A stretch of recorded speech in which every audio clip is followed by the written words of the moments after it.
Bom dia, pessoal. Aqui que fala Fernando Neri, da Módulo. Nós sempre começamos com 5 minutos de diferença para permitir o pessoal se logar e preparar o sistema. Agradeço a presença de todos. Começaremos 11 horas e 5 minutos. Obrigado.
Bom dia a todos.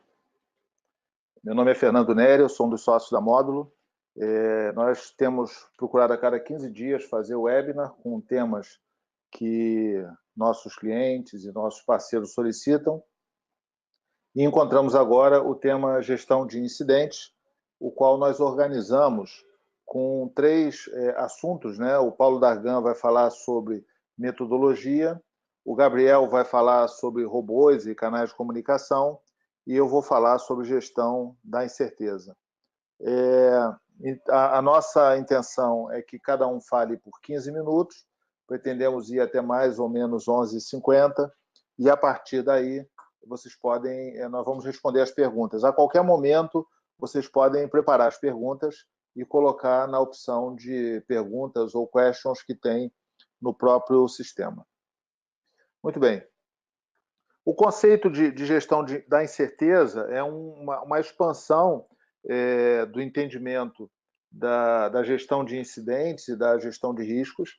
É um ponto bastante relevante e hoje está sendo bastante considerado pela maior parte dos autores. Essa frase do Benjamin Franklin, que nada é certo, exceto a morte, né, e os impostos, ela é usada por diversos autores, né, exatamente para definir a incerteza que tem no dia a dia. E a gestão da incerteza é exatamente um desafio grande nos negócios hoje, e a cada vez está crescendo os elementos que envolvem a própria incerteza. Mesmo essa frase do Benjamin Franklin, né, foi desmoralizada semana passada, porque um jornalista russo foi decretada a morte dele, foi feito inclusive missas e luto. Essa é uma foto da embaixada da Rússia em Kiev, que as pessoas colocaram flores no túmulo dele, e na verdade ele voltou da morte, né? Ele era uma farsa, era uma fake, uma morte falsa, e a frase do Benjamin Franklin tornou-se não tão genérica assim. Então, nem a morte mais ela é certa. Um aspecto que nós sempre usamos como analogia para a incerteza é um ambiente de atendimento a emergências. Esse aí é o atendimento do 190 do Rio de Janeiro, que você pode até falar que, olha, vão ocorrer X assaltos de rua, divulga-se muito as médias, né? Mas não se sabe aonde vai ser, qual é o impacto, com quem vai ser, isso ainda não é possível prever. E mesmo assim, um caso como a greve dos caminhoneiros, ela não está nos protocolos de um centro como esse. Ela é realmente uma incerteza que exige uma integração muito grande. Então, por mais que seja um ambiente especializado em tratar com o acaso, né, com ocorrências diferentes que acontecem em lugares diferentes, um centro desse tipo, que é bastante sofisticado, que as pessoas só fazem isso, mesmo assim, esses centros também têm que fazer a gestão da incerteza. Dois dos principais autores internacionais, né, lançaram livros que tratam a incerteza na capa, né? Esse livro do Rancharan, ele é o principal consultor hoje para conselho de administração e de governança corporativa, já teve algumas vezes aqui no Brasil. Em português, esse livro aí chama-se Ataque, e o livro fala exatamente sobre a gestão da incerteza, né? E ele tem uma frase no livro bastante interessante, que ele fala que assumir o controle da incerteza é o principal desafio da liderança de nossa época. Esse livro é bastante contemporâneo e é o mais recente do Rancharan. E outro autor, o Jim Collins, também um autor bastante reconhecido e escutado, também colocou a palavra incerteza na capa do livro dele mais recente, Vencedoras por Opção, que ele diz que quando se junta a habilidade de lidar com a incerteza, a chama criativa, a probabilidade de sucesso aumenta muito. Então, ele também fortalece a questão da gestão da incerteza. Nota-se que esses, o Rancharan e o Jim Collins, são dois dos consultores mais escutados por gestores no mundo todo. E a gestão da incerteza, muitas vezes, ela passa de forma um pouco... passa né, de forma nebulosa aí entre as diversas os outros elementos que possuem frameworks, né? Como você não tem um framework de gestão da incerteza, ele é um tema que é considerado importante, mas muitas vezes ele está escondido em gestão de risco, em gestão de incidentes. Alguns casos populares, né? O WannaCry foi um processo muito rápido, que foi no mundo todo. As pessoas tomaram conhecimento, a maior parte das pessoas que eu conversei subavaliaram a gravidade. Quando chegaram a ver as consequências, entraram em pânico. Vários diagnósticos errados, ou seja, eram várias áreas de segurança, de service desk, de tecnologia da informação com diagnóstico errados, uma série de decisões precipitadas. Teve um cliente nosso que até contou uma coisa que depois se tornou engraçada, que ele tem um número muito grande de instalações no Brasil, e foi dado o comando de desligar todos os computadores porque estava sob ataque cibernético. Em um dos lugares, no interior de São Paulo, o eletricista foi lá e desligou a chave geral que disse que tinha que desligar toda a eletricidade porque estava tendo ataque do PCC. Então, são decisões precipitadas, a comunicação realmente é muito difusa, mas, por outro lado, esse processo, né, durante o dia, esse WannaCry começou e terminou no mesmo dia, praticamente, depois, obviamente, teve as correções, esse processo terminou com um processo de colaboração muito grande, ou seja, organizações que conseguiram resolver os seus problemas, elas começaram a ajudar outras organizações, e as próprias empresas de segurança começaram a distribuir informações e patches. Foi um processo muito colaborativo. Outro exemplo aí dos últimos dias é a greve dos caminhoneiros. O processo é lento, ou seja, começa com uma grevezinha, as pessoas não dão muita relevância, e essa greve, né, foi considerada uma greve difusa, porque não tinha líderes, não tinha um local físico, diferente, por exemplo, né, do que falaram da greve dos petroleiros, que seria nas refinarias. A greve dos caminhoneiros foi no Brasil todo, com bloqueios e assim por diante. O impacto bastante crescente, as informações totalmente difusas, as soluções difusas, uma série de fake news, né, uma série de boatos, e depois que se resolve tudo isso, adapta-se, né, a rotina, depois que você começa a entender, e começam a surgir uma série de ações oportunistas, seja ação de comunicação, seja ação mesmo políticas, né, e de saque de mercadoria que ocorreram. Então, a gestão da incerteza ela tem elementos que são extremamente rápidos, como foi o caso do WannaCry, mas também elementos com impacto crescente e uma relevância crescente. Obviamente, era impossível, quando começou o primeiro anúncio da greve dos caminhoneiros, qualquer pessoa falar qual que poderia ser a consequência, né, como foi uma consequência muito grave, inclusive para setores relevantes, como agronegócios, varejo, que tiveram realmente uma série de problemas. Bom, aí muitas vezes você tem a estatística para apoiar a gestão da incerteza. Então, eu fui lá no site da SUSEP e peguei lá o banco de dados dele de roubo de veículo e fiz esse gráfico aí para vocês. Então, o eixo Y, né, ele é o número de veículos existentes, é a chamada exposição. O eixo X é o número de roubo. Então, você pode ver aquela bolinha azul lá em cima, ela é a exposição máxima. O carro que é o carro mais vendido é o Honda Fit. Então, você pode ver ali, ó, tem 50 mil em exposição. E a bolinha marrom do lado direito, ela é o número de roubos. Então, você pode ver ali também na tabela que o Hyundai HB20 é o carro mais roubado. O tamanho da bola é o chart inferior direito, é a proporção de carros roubados. Então, tem ali Alfa Romeo 164. Mas não é porque ele tem muito roubo, é porque ele tem pouca exposição. Ou seja, são meia dúzia de veículos, você rouba um desses carros, ele já joga o índice lá para cima. Então, esse tracejado, ele é exatamente a média, né? Esse tracejado no gráfico. O que está à esquerda são carros que são menos roubados proporcionalmente, e o que está à direita são carros que são mais roubados proporcionalmente. Então, quando a gente olha esse gráfico, nós falamos, olha, eu sei que vão roubar X Honda Fit, X Ford EcoSport, X Citroën C3 nos próximos tempos, porque essa estatística meio que se mantém e a atratividade se mantém no curto prazo.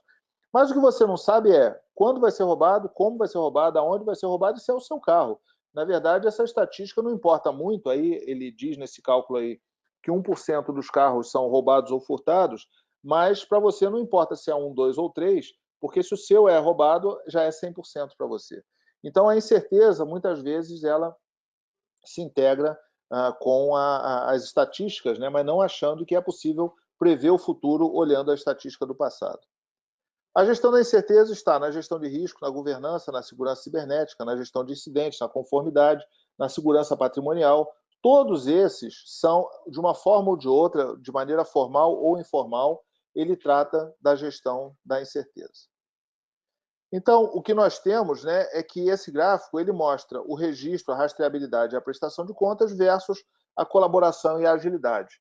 Muitas empresas, né, se você tem baixa colaboração e baixo registro, você não tem muito o que fazer. Você está numa situação de caos e de fragilidade. Para você ter muito registro, que é realmente bastante desejável, e baixa colaboração e agilidade, é quando você usa exclusivamente sistemas, né, de Service Desk ou sistema de gestão de incidentes. Esses sistemas são extremamente importantes, porque muitas vezes a agência reguladora exige a prestação de contas, mas ele não traz a agilidade. No meio da confusão, ninguém fala, vou entrar na VPN, me logar, entrar no sistema e fazer o registro lá, preencher 140 itens para mandar uma informação. Isso aí realmente não ocorre na hora da guerra. O que ocorre é a colaboração hoje em dia, né, com sistemas de mensagem instantânea. Esses são os campeões da gestão de incidentes. O desejável é você ter os dois. Você conseguir registrar, você ter o seu sistema de mensagem instantânea integrado com os sistemas de registro e rastreabilidade. É basicamente o que o Paulo, né, e o Gabriel vão falar nas duas próximas apresentações. Eles vão falar sobre esses dois elementos e como que eles se integram. E a gestão de incidentes está exatamente ali, ou seja, a boa gestão da incerteza, ela está integrada, está no ponto de integração do registro, da rastreabilidade, com o uso de sistemas de mensagem instantânea.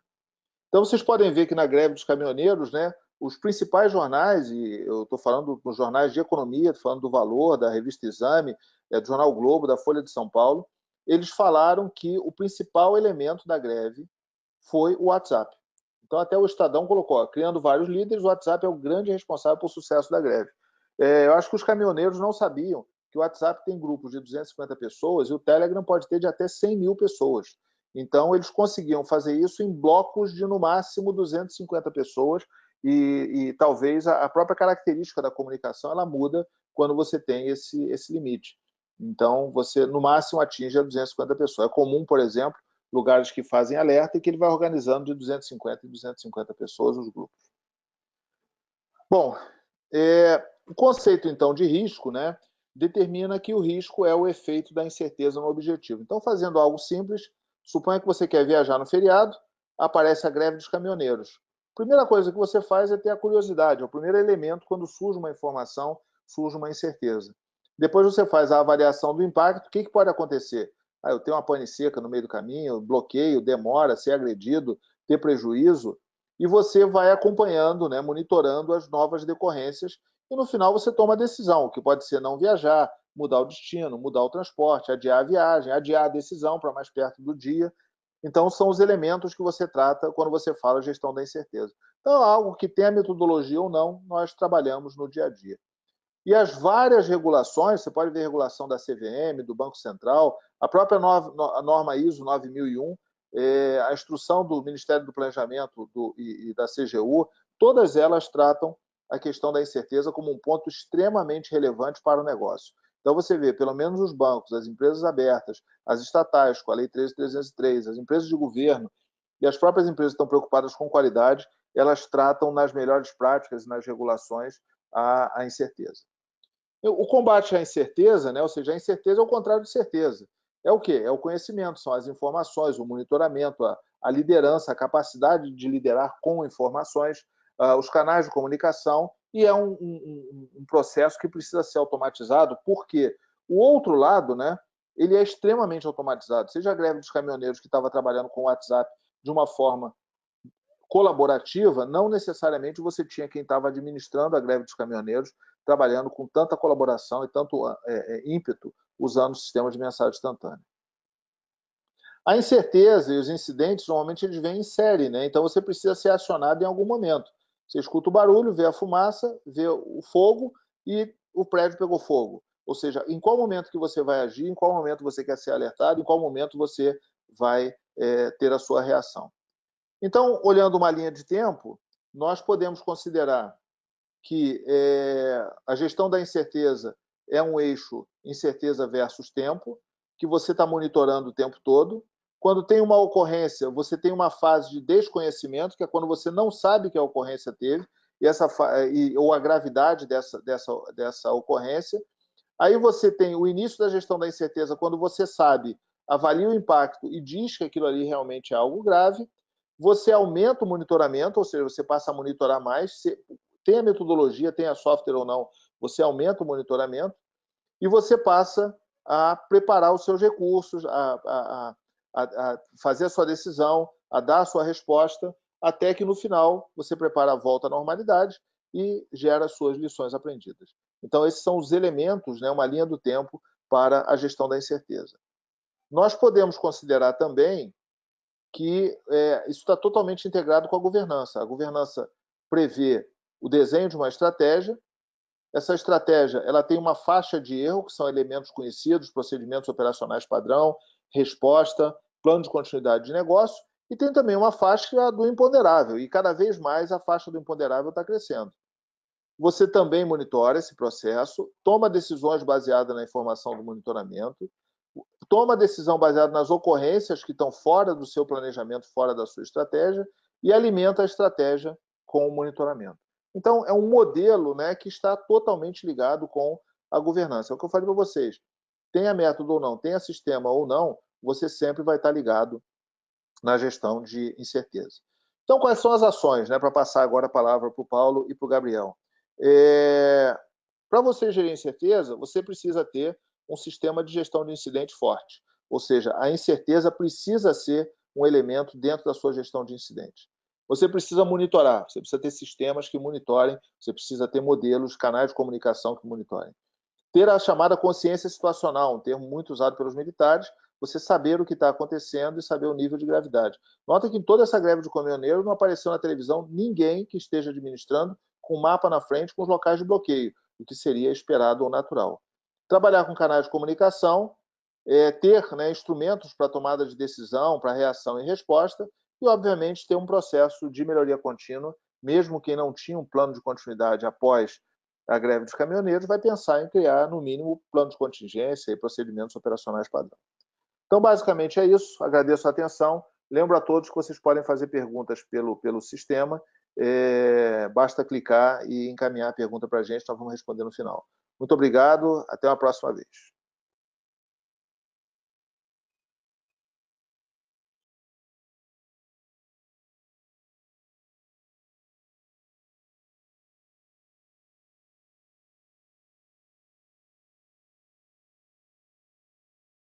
Olá, pessoal, bom dia a todos. Quem está falando é Paulo Henrique. Deixa só eu colocar aqui a tela, vocês não devem estar vendo ainda.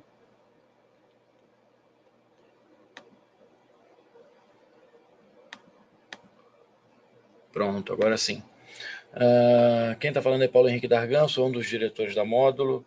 Agradeço a vocês pela presença aqui no nosso webinar. O assunto gestão de incidentes ele tem ganhado grande notoriedade nos últimos meses e, mais especificamente, até nas últimas semanas. Já é a segunda ou terceira vez que a gente vai abordar esse tema por um ou por outro lado. E é importante falar sobre ele porque parte do que a gente já conhece em termos de segurança da informação, o Fernando falou sobre gestão de incerteza, que é um pouco mais abrangente, já está um pouco que pacificado, vamos dizer assim, entre as empresas, entre as equipes que trabalham diretamente com isso. E a gestão de incidentes propriamente dita, às vezes, fica um pouco em determinados nichos técnicos e de equipes que já conhecem, sabem como fazer e tal, mas que não é totalmente pacificado no mercado e no conjunto das práticas que a gente vê aplicadas nos nossos clientes e nas empresas. Por essa razão, é importante falar sobre gestão de incidente e, mais especificamente, nesse nosso caso, sobre como é fazer a resposta a esses incidentes, né? Antes de qualquer coisa, mais uma vez, acho que é importante a gente fazer uma recapitulada de conceitos. Os conceitos precisam ser pacificados, é importante que os conceitos sejam entendidos por todos para que a gente não fique meio perdido nessa discussão do que é ou não um incidente. O incidente, me trazendo agora para o nosso foco de segurança da informação, mas que esse mesmo foco poderia ser adaptado a outras situações, ele é basicamente qualquer evento adverso confirmado ou ainda sob suspeita, e é importante esse pedaço do sob suspeita, relacionado à segurança de sistema da computação ou segurança de informações. Ele também pode ser entendido como qualquer evento adverso que coloque, que ameace, não é, quaisquer aspectos de segurança computacional. Para que você tenha um grupo de resposta a esses incidentes, que é uma parte que eu vou falar com um pouco mais de detalhe aqui nesses meus 15 minutos, também há uma série de nomenclaturas aí no mercado. A gente ouve falar sobre equipes de resposta a incidente, grupos de resposta a incidente de segurança, algumas pessoas chamam de CERT ou CIRT, a sigla em inglês é CSIRT, como vocês estão vendo aí, vem de... Poderia ser traduzido diretamente, numa tradução livre, a equipes de resposta a incidentes de segurança computacional, e a gente convenciona falar só de segurança porque já estão muito ligados a essas questões tecnológicas e de segurança da informação. Enfim, esses conceitos são importantes da gente fazer um breve alinhamento. Como a minha parte ficou com a responsabilidade de falar um pouco sobre metodologia, a metodologia por trás da gestão de incidentes, ela pode ser resumida nesse slide que vocês estão vendo aí. Uma metodologia de ponta a ponta, vamos dizer assim, sobre o que seria gerir incidentes.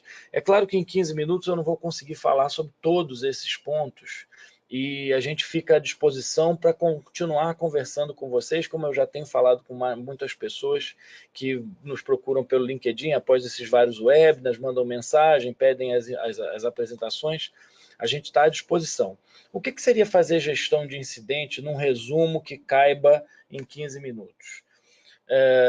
Em primeiro lugar, há que se haver alguma forma de monitoramento, né? É preciso que você tenha uma maneira de conseguir acompanhar as coisas que acontecem no teu ambiente computacional, e eu permito que se faça, é permitido que se faça uma ligação disso com outras questões da vida, das empresas, etc. Então, não necessariamente incidentes de segurança, mas incidentes de outra natureza. O Fernando deu vários exemplos interessantes aqui, mas é necessário que haja alguma espécie de monitoramento para que você não seja simplesmente assustado com a ocorrência de alguma coisa ruim. Então, os inputs são vários. Vocês estão vendo pelo lado esquerdo do slide aí. Há monitoramentos de rede, sistemas de monitoramento. Quem é da área de segurança da informação vai saber do que eu estou falando, vários sistemas de mercado, seja prioritários ou open source, várias técnicas de se fazer monitoramento tecnológico, monitoramento de rede, monitoramento de banda, como é que se faz para monitorar ativos tecnológicos.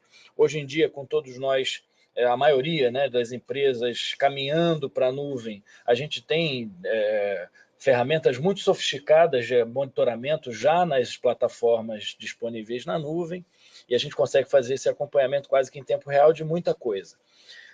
Isso aí já era um mundo de informações que precisam ser tratadas de alguma forma, né? Sem querer fazer aqui apologia a uma ou outra solução, você precisa fazer algo que detecte alguma coisa no meio dessas volumosas informações. A gente vai, talvez, o Gabriel talvez dê uma palhinha sobre o que seria algo que ajudasse nessa detecção. Mas alguma coisa precisa ser colocada no caminho da detecção para, nesse mar de informação que vem de vários lugares, logs de sistemas e etc., se detecte alguma coisa fora do padrão ou algo que seja ruim. Essa detecção passa por uma triagem. Essa triagem ela é parte automatizada, parte de processo, de acordo com o negócio, etc., etc.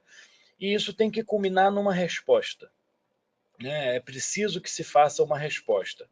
Nessa apresentação, por uma questão até mais relacionada com as recentes regulamentações, a gente fez uma apresentação recentemente sobre a resolução 4658 do Banco Central, que fala especificamente sobre resposta a incidente, e por conta também de haver quase que um consenso de que muitos fazem gestão de incidente, mas poucos fazem a resposta a incidentes de maneira completa, a gente convencionou ficar nesse último pedaço, que é a parte que já vai extrapolar possivelmente os meus 15 minutos, mas que é uma parte importante. Não adianta detecção, não adianta fazer investimentos em muito monitoramento, sistemas automatizados, se não houver, de fato, uma metodologia para responder a esses incidentes, né? Porque faz parte da resposta não só corrigir o problema, mas também impedir que ele se repita. Então, essa parte de resposta a incidente é muito importante, tem aparecido em resoluções, eu acabei de citar a 4658, que é bastante clara nisso, dá um foco extremo à resposta a incidentes para todas as instituições financeiras, e algumas outras também já falam bastante sobre isso. O que é preciso saber antes para se fazer uma boa resposta a incidentes? E montar uma equipe que seja responsável por isso. É preciso entender, e aqui a gente já está tratando do que seria essa metodologia de resposta. É preciso entender qual é a abrangência operacional desse grupo que vai responder, o que ela está cobrindo, né, para que não se crie expectativa falsa sobre o que ela pode ou não atuar, qual é a missão daquela equipe, quais são os serviços que ela vai prover à organização ou à sociedade, quando for uma questão pública ou algum outro grupo organizado, qual é o modelo dessa organização, porque é preciso que você insira esse modelo de equipe dentro de um modelo organizacional para que haja alçada, para que se tenha definição de responsabilidade, etc.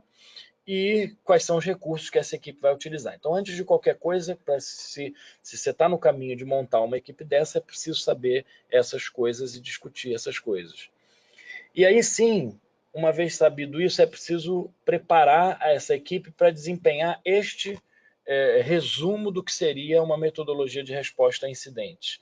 A gente tem material que aprofunda cada uma dessas caixinhas, e se vocês tiverem interesse é só nos procurar, mas infelizmente aqui eu vou dar uma visão um pouco mais resumida de tudo, e tentando manter aí o meu tempo para não extrapolar o tempo do Gabriel. Antes de tudo é preciso preparar. A preparação significa gerenciar ali todas essas ferramentas da análise, incluindo o conhecimento desse ambiente todo utilizado, toda aquela parte inicial lá que eu falei do monitoramento, como é que se faz a detecção e tudo mais. E é preciso que você crie procedimentos em torno disso, defina isso em documentação, é preciso manualizar essas coisas todas para que a agilidade da equipe e dos sistemas que vão suportar esse trabalho seja maior. Passa-se então para esse processo de detecção, detectar o incidente, determinar o escopo e as partes envolvidas com o incidente, ou seja, uma vez que eu tenho conhecimento sobre todo o ambiente, estou fazendo monitoramento de forma proativa e detecto alguma coisa, é nessa fase aí que as etapas que descrevem detecção vão ser desempenhadas. É preciso também, para todas essas etapas, é importante, muito mais forte na preparação, é importante que se tenha documentação de como isso funciona. Tá? Não adianta levantar um ambiente como esse e deixar que ele funcione meio que ao sabor da emergência. É preciso que haja minimamente uma orientação prévia de como agir em determinadas situações. Daí o gráfico do Fernando, que muito corretamente coloca aquele ideal entre o que é sistema e o que é tempo real, vamos dizer assim, ou essa atuação mais emergencial de conversas e aplicativos de mensagem instantânea e tudo. É importante que a gente encontre um ponto de confluência entre a organização de sistemas, de procedimentos e tudo, com essa ação mais voluntariosa de mensagem instantânea e resolver a emergência, apagar o fogo. Uma vez detectada, é preciso conter esse incidente. A ação de contenção do incidente busca atenuar os danos, né? E evitar que outros recursos sejam comprometidos. Vejam que na parte de detecção a gente já identificou qual é o incidente, onde é que ele está, qual é o escopo que ele está atuando e tal. E aí aqui a gente passa a conter, no primeiro momento, para garantir que ele não se expanda para além desse escopo que a gente já identificou, e para evitar, tentar atenuar de alguma maneira os danos que ele já pode estar causando, já tenha causado. A partir disso, a gente precisa erradicar o incidente. A gente, estudando o incidente durante todo esse processo, não é um processo, é um processo que ocorre quase que uma etapa atrás da outra, algumas até chegam a se sobrepor. Identificadas as causas do incidente, eu já tenho que começar a fazer essa erradicação e remover, de fato, de todo o meu cenário o que causou aquele incidente. Isso implica, no caso tecnológico, por exemplo, às vezes em aplicação de determinadas medidas de segurança, troca de equipamento, aplicação de patch e etc. Né? Uma vez que a gente erradicou o incidente, está garantido que ele não existe mais a vulnerabilidade que o permitiu ocorrer ou a situação que o ocasionou já não está mais posta, a gente passa para recuperar o sistema. É importante restaurar tudo que foi acometido pelo incidente à sua situação normal, de normalidade, de funcionamento. Aquele último gráfico do Fernando mostra algo parecido com isso também. É importante voltar à normalidade. E, por fim, e tão importante quanto todas as outras etapas, é a fazer a avaliação disso tudo, não é? Entender o que há de se aprender desse incidente, o que ele pode instruir melhor a própria resposta ao incidente, como é que ele faz melhoria no próprio modelo que está proposto de gestão de incidente e também nas tecnologias envolvidas, ou no sistema envolvido, ou no processo que foi atacado, e com isso melhorar todo o ciclo aí até o começo novamente. Um projeto comum, né, um projeto típico de implementação de um grupo de resposta a incidentes vai gerar uma série de artefatos importantes para a organização, fluxo de tratamento, relatórios, quais são os procedimentos, como eu falei, há muita necessidade de documentação, e para que se faça uma gestão disso de modo mais eficiente, a gente sugere que sejam aplicadas ferramentas de analítico, né, de data analytics. A Módulo tem a própria ferramenta e a gente sugere que sejam colocadas essas questões de visualização de dados em um ambiente que integre todo esse trabalho para que se possa fazer acompanhamento mais eficaz de como as coisas estão andando. Tem alguns exemplos aqui nos outros slides de dashboards, gráficos gerados a partir da automatização desse trabalho todo que eu disse, que não deve ser um trabalho feito só pelas pessoas em papel para lá e para cá. É importante que tenha sistema, porque são os sistemas que podem dar a escala necessária na hora, por exemplo, de responder a um incidente, se você tem domínio sobre o seu parque tecnológico, se você tem controle sobre os seus ativos, inclusive, às vezes é mais fácil, certamente será mais fácil aplicar, por exemplo, soluções, aplicar medidas corretivas de modo mais escalável se você estiver usando o sistema e não for sair fazendo as coisas na mão. Espero que eu não tenha ultrapassado o meu limite. Obrigado a todos pela atenção. Vou passar a palavra ao Gabriel e fica mais uma vez aí o canal aberto para quem tiver interesse de saber mais sobre isso, procurar pela gente. Um abraço, bom dia.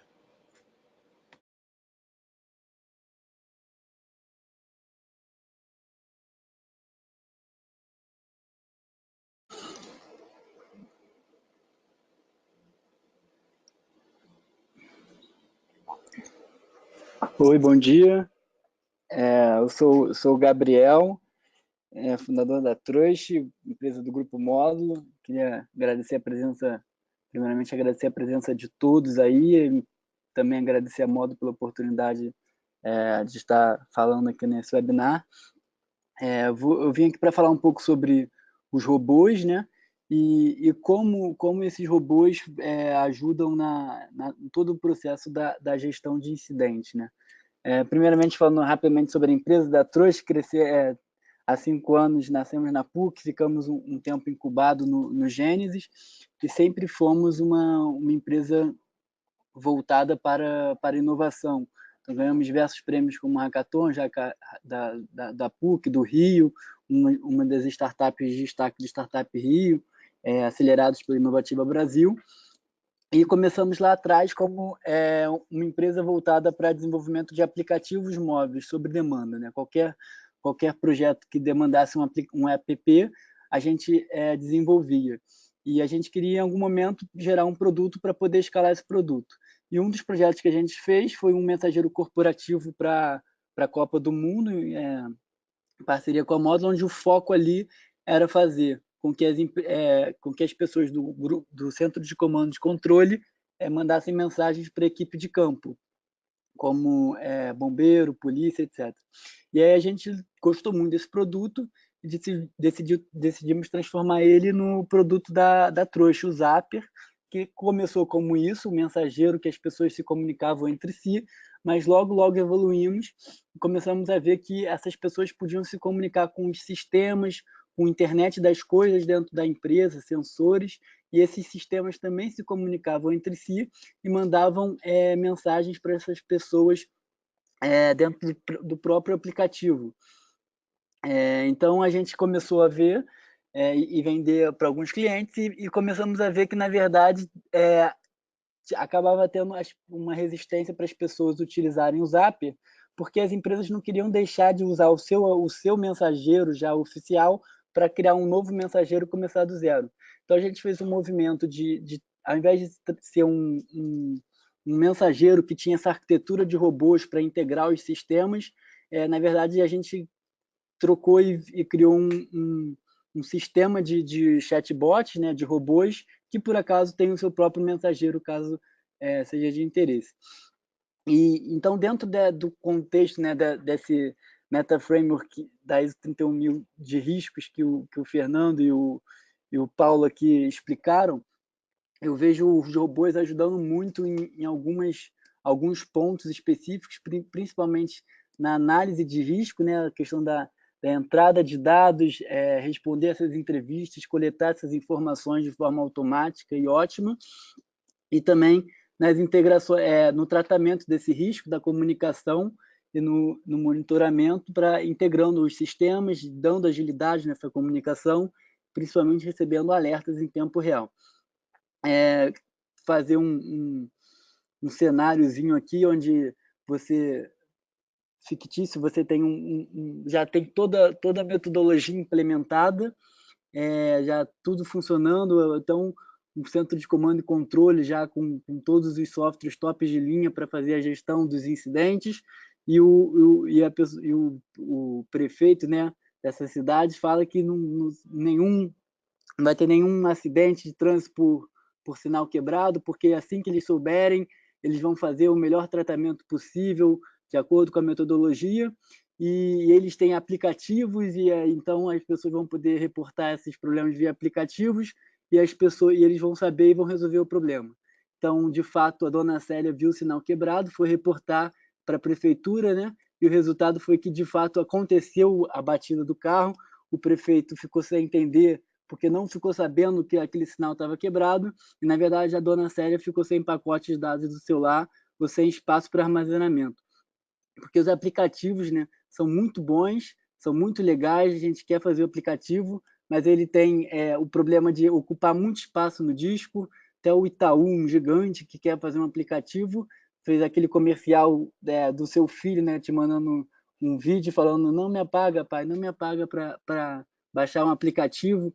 Então, tem muito aplicativo, um overflow muito grande disso, e tem toda a questão técnica. A gente que começou desenvolvendo aplicativo sabe de ter um alto custo de desenvolvimento, tem N plataformas, sistemas operacionais, design, tem uma burocracia muito grande para liberar novas atualizações, então é impossível você criar 5, 6 versões diárias da sua aplicação com continuous delivery e integration por conta da burocracia das lojas, né?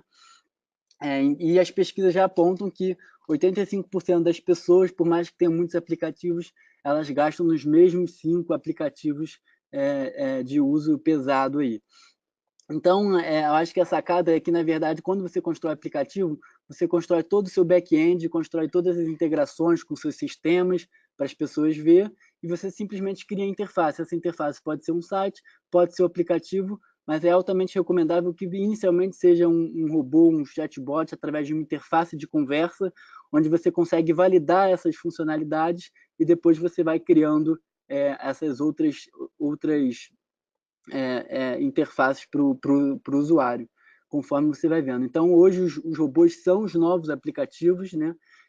Os robôs começam a substituir os aplicativos, robô para estudar para Enem, o próprio Duolingo, que aprende novas línguas, já agora também cria um robô para você conversar e ele avalia o seu aprendizado através daí.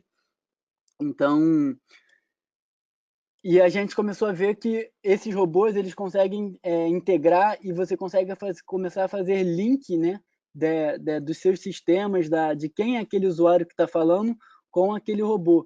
Então, a partir daí você pode começar a limitar acesso, né, fazer toda a questão de papel do que esse usuário pode utilizar, ou você mesmo fornecer informações específicas sobre esse usuário. Então, você vai aumentar o engajamento das pessoas que estão utilizando essa solução. A gente tem dados que mostram que, por mais que tivemos um pouquinho menos de downloads, digamos assim, chatbot, o engajamento de envios de incidentes em um dos nossos apps é muito maior via chatbot, com certeza por ser muito mais prático no momento de enviar, né? E Gartner o Gartner já prevê um pouco isso, que em 2020 as pessoas não vão usar mais aplicativos, mas na verdade não significa que eles não vão mais usar os aplicativos, eles vão estar utilizando sem perceber, porque eles vão estar utilizando provavelmente essas assistentes virtuais, porque o Mark Anderson do Facebook fala que o software está comendo o mundo, né? Está dominando o mundo. Então você tinha um jornal, aí agora você tem os aplicativos, depois são funcionalidades dentro dos aplicativos e parte mesmo do sistema operacional. Mas o Jensen da NVIDIA fala que a inteligência artificial vai comer o software, vai dominar o software. Porque, na verdade, você não quer saber qual é o tempo que vai acontecer em São Paulo. Você só quer saber se você tem que usar ou não o seu casaco, levar o seu casaco ou guarda-chuva. Então, o robô, a inteligência artificial, já entende o que você quer, verifica essa informação para você e já te retorna isso. Ontem mesmo saiu na época de negócios que lá no noticiário na TV chinesa um robô com inteligência artificial vai interagir com apresentadores humanos, analisar dados e já vai fazer a primeira apresentação lá de um noticiário. Aquele mesmo gráfico que o Fernando mostrou, né? Ter questão de ter esse registro, a rastreabilidade na gestão de incidentes, ao mesmo tempo de ter essa colaboração. Se você não tem nada, você tá muito mal, mas se você tem os registros, essas rastreabilidades, esses sistemas de ponta já organizando isso, até naquele conceito de arquitetura de microserviços, né? Os sistemas eles vão ser muito específicos para o que eles têm que fazer. Eles não vão fornecer essa colaboração, essa agilidade que no final as pessoas vão acabar indo para o mensageiro quando tiver alguma crise. Então, os robôs eles podem ajudar muito nisso. Ficar lendo as conversas, preenchendo no sistema as informações que estão sendo feitas e, ao mesmo tempo, avisar nessas conversas quaisquer alertas que o sistema esteja lançando. Então, nesse tratamento de risco, né, da comunicação e do monitoramento, você consegue organizar seu time, as conversas, mapear os processos, quem está falando aonde, com quem, e você começa a montar toda a sua operação em cima disso. Só que, diferente talvez de um WhatsApp onde você vai ter os números, você na verdade vai ter integrações com os sistemas para saber quem são essas pessoas que estão comunicando os papéis, e se um usuário sair, você já não precisa ter que excluir, ele é demitido, depois fica 2 meses lá lendo as conversas e ninguém esqueceu de tirar ele. O robô já começa a fazer toda essa gestão, onde na verdade não mais as pessoas estão conversando com um ou mais pessoas, mas também está interagindo 24 horas com sistemas e sensores, internet das coisas.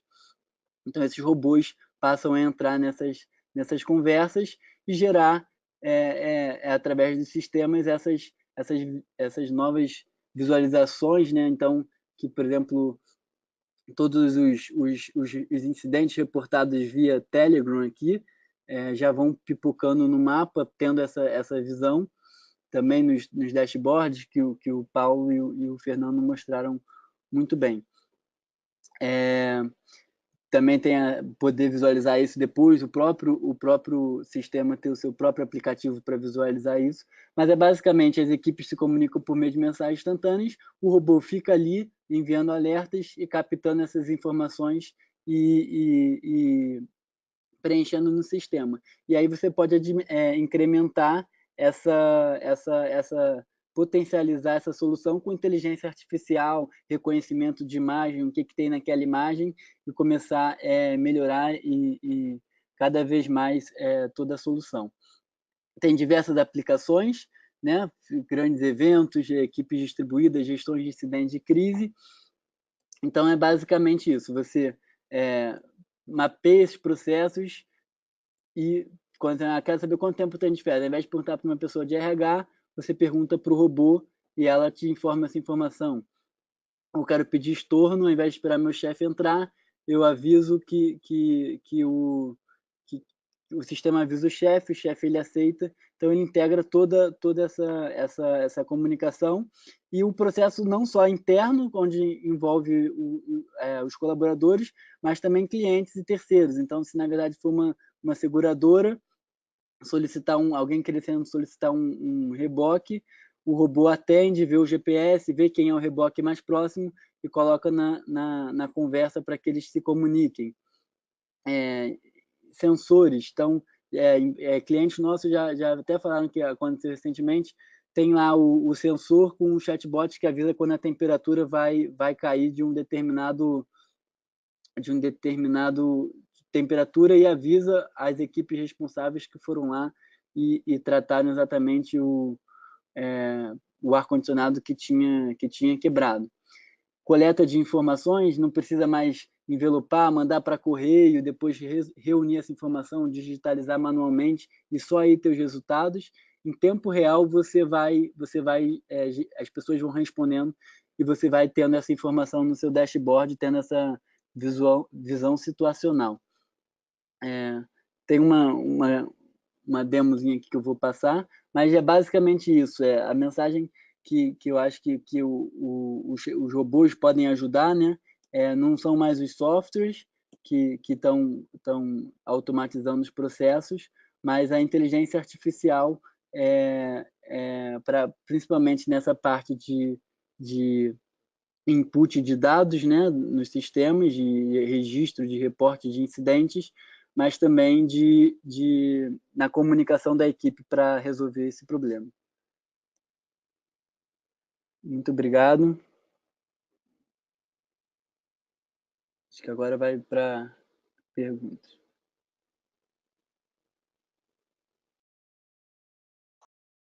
Olá, pessoal. Bom, eu recebi aqui duas perguntas. Uma pergunta é como implementar a gestão da incerteza, e a segunda pergunta é se os sistemas, o sistema de gestão de incidentes pode ser integrado com os robôs. Essa segunda pergunta, né, se o sistema de gestão de incidentes pode ser integrado com o robô, vou passar para o Gabriel, mas como implementar a gestão da incerteza? Nota que a gestão da incerteza ela não é um processo, né, ela é uma habilidade. Então, e é praticado pela liderança. Nós entendemos que a forma de você tratar a gestão da incerteza é você acionar as suas lideranças. Liderança não está muito preocupada com gestão de incidente, ao contrário que as equipes operacionais e técnicas estão preocupadas com gestão de incidente.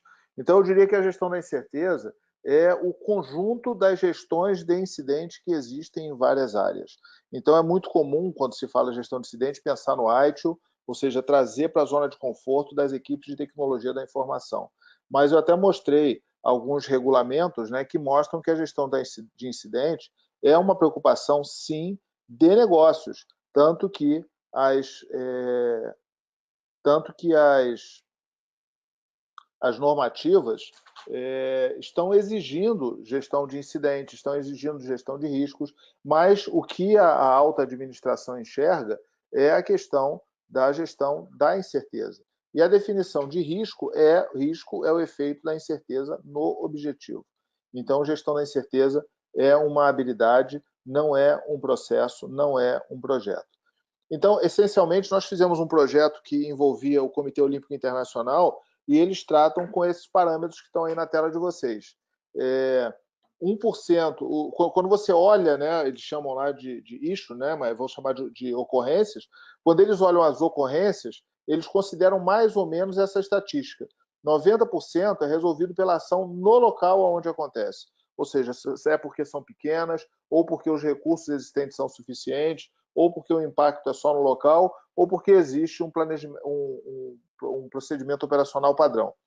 9% exige que a área local acione a ação central. Então, é por quê? Porque tem alto impacto, ou precisa de mais de um departamento para resolver, ou porque precisa de algum recurso físico, financeiro ou humano. E a terceira questão é quando exige o acionamento hierárquico.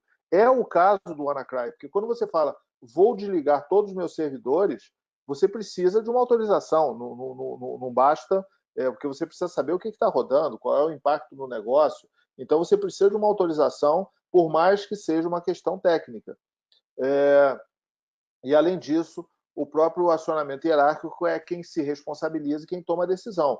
Por exemplo, nos bancos, né, o Banco Central exige que tenha diretor responsável por várias questões, por segurança cibernética, por risco de mercado, por risco operacional, por risco cambial. Então, quando você precisa de muito recurso, são questões sistêmicas, ou você exige interagência, né, envolver outras empresas, por exemplo, um shopping center que é cliente nosso, ele, numa emergência, teve que acionar todos os porteiros dos prédios perto do shopping center. Para fazer esse tipo de questão, exige um acionamento hierárquico que está envolvendo outras pessoas e assim por diante. Nós vamos também, nós vimos aqui que tem várias perguntas, né, que entraram, principalmente aqui no finalzinho. Nós vamos responder uma a uma, tá? Para vocês. Então, podem ficar tranquilos com relação a isso. Eu passo, então, para o Dargan. Fico à disposição de todos vocês. Tem o meu endereço de correio eletrônico aí. Se vocês precisarem falar, podem falar com qualquer pessoa da Módulo, que nós aqui usamos robôs para nos comunicar, somos muito eficientes. Obrigado.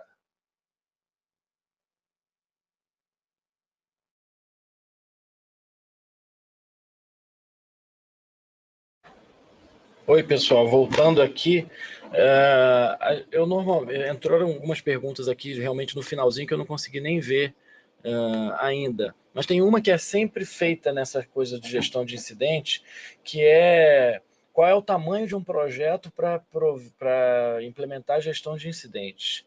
E isso é uma pergunta que é sempre muito difícil de responder, porque o projeto vai ser do tamanho que for o escopo da equipe que você está montando de gestão de incidente. Você pode começar com uma equipe pequena, atendendo a um determinado escopo, e ir implementando uma melhoria e aumentando essa equipe de acordo com a tua necessidade. Você não precisa começar já fazendo um centro de resposta a incidente, construir um prédio e fazer tudo isso nessa escala tão grande. Você pode começar experimentando, atacando os seus principais processos de negócio, aqueles que são mais críticos. É importante integrar essa disciplina com outras disciplinas de segurança da informação, gestão de continuidade, etc., para identificar qual é o caminho por onde começar a gestão de incidente. O fato é que é preciso começar.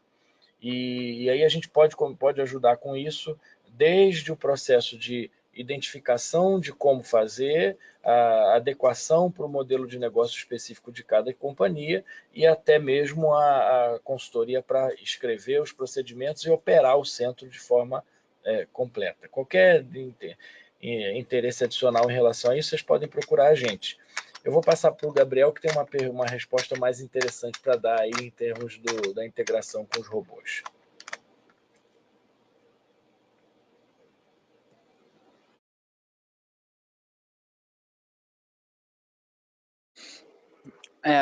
Com certeza é total possível de fazer essas integrações desses sistemas, né?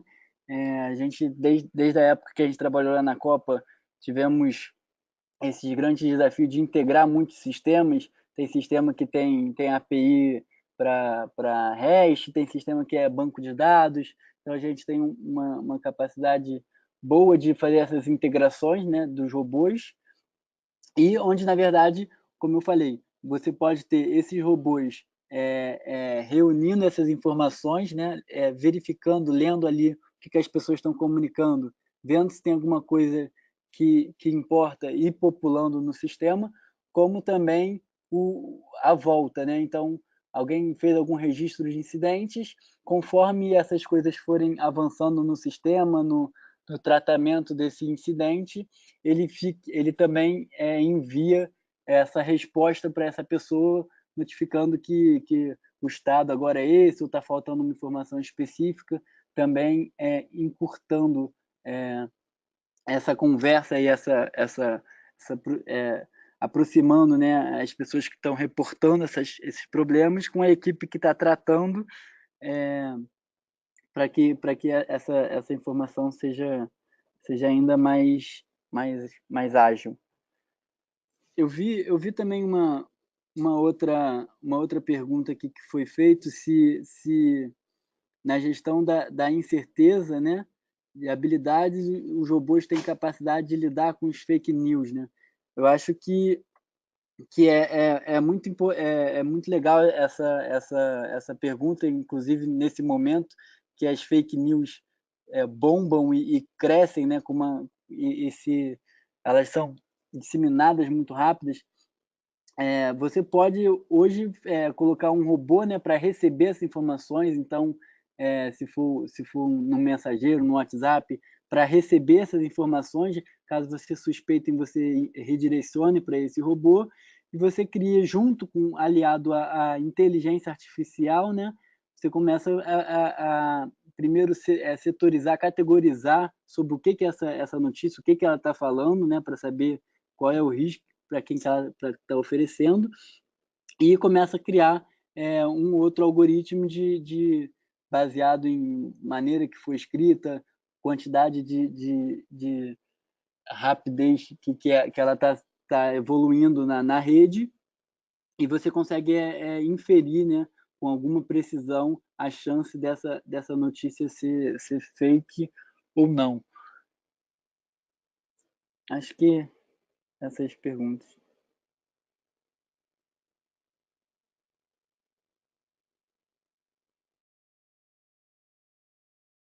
Olá, pessoal. Paulo Henrique novamente. Eu voltei aqui para tentar responder pelo menos mais uma ou duas perguntas, que estão aparecendo várias agora no finalzinho. O Hernani perguntou que, com respeito à detecção de incidentes com focos na segurança da informação, se o uso do CIEM é um dos pontos mais indicados. Sem dúvida, Hernani. O CIEM é aquele que vai te ajudar a organizar, até de certa medida, como é que se faz para entrar essa entrada de dados e o correlacionamento entre as coisas, né? Então, sem dúvida nenhuma que um CIEM é uma coisa muito indicada na gestão de incidentes como um todo, não apenas para o registro, né, que o Fernando fala sobre registro das informações e tal nos sistemas de registro, mas mais importante ainda para fazer organizar esse correlacionamento, as várias coisas que vêm de vários lugares diferentes, como é que a gente poderia tentar tirar disso alguma inteligência, né? Então, sim, o CIEM, que é um sistema de gestão desses eventos, né, de informação, poderíamos falar genericamente assim sobre os CIEMs, eles são parte importante da gestão de incidentes, sim, sem sombra de dúvida. A Kátia também pediu confirmação do entendimento de que quando a gente faz contenção, na verdade a gente está tentando parar o problema, e que quando a gente passa para a erradicação é que a gente corrige a causa raiz. É exatamente isso, Kátia. A gente faz contenção, significa você tentar, o que a palavra propriamente diz, né? É tentar manter aquele incidente num determinado escopo, né? Criar meio que barreiras. Isso pode ter... A forma de implementar isso, às vezes, pode ser, por exemplo, segregar em tempo real o acesso a determinadas partes de uma rede, por exemplo. Se há um determinado incidente ocorrendo, uma falha de segurança ou até mesmo um ataque que foi identificado em um determinado departamento da organização, por exemplo, ou através de um determinado subsistema, faz parte da contenção, pode fazer parte da contenção, talvez você tentar fechar as portas daquele subsistema ou daquela unidade, para que o ataque, por exemplo, usando usando o exemplo de ataque, não se expanda, né, para além daquele ambiente. Então, a contenção é isso, é tentar segurar o dano, né, atenuar os danos que estão sendo causados e impedir que eles se extrapolem para além daquele escopo. E aí, na erradicação, porque normalmente, quando você está em contenção, por que uma coisa vem depois da outra? Porque quando você está contendo, você às vezes ainda não sabe por que aquilo está ocorrendo. Você ainda não tem exatamente as informações que te permitem identificar a causa do que está acontecendo. Isso está sendo estudado pela equipe ao mesmo tempo. Durante o incidente, enquanto o incidente está ocorrendo, parte da equipe já está, por isso que eu disse que algumas fases podem se sobrepor, parte da equipe já está estudando as causas, buscando o porquê daquilo está acontecendo, enquanto que uma outra está tentando conter o dano, diminuir o impacto daquilo nos negócios da organização. E aí, quando a equipe identifica a causa, né, e consegue saber o que está acontecendo e por quê, ela parte para a erradicação, aplicando as medidas corretivas. Isso pode acontecer tão rápido quanto o que eu descrevi aqui, ou às vezes pode levar mais tempo. Às vezes um incidente é causado por uma falha ou uma vulnerabilidade para a qual ainda não se tem correção, né? A gente vê isso muito em quem é de segurança da informação, vê as vulnerabilidades de dia zero que saem aí no mercado e na Deep Web por quem explora esse tipo de vulnerabilidade, e não necessariamente se tem resposta para ela imediatamente. Então, uma equipe de resposta a incidente precisa conter esse dano, impedir que ele se espalhe, aplicar medidas corretivas tanto quanto possível no ambiente, até que se crie uma correção definitiva, às vezes um patch, às vezes uma atualização de sistemas e coisas assim. Isso para ficar nessas duas. As demais, gente, vocês desculpem a gente não conseguir tempo para responder, é só para não extrapolar muito a hora, nós vamos responder individualmente a cada um, tá bom? Um abraço e boa tarde.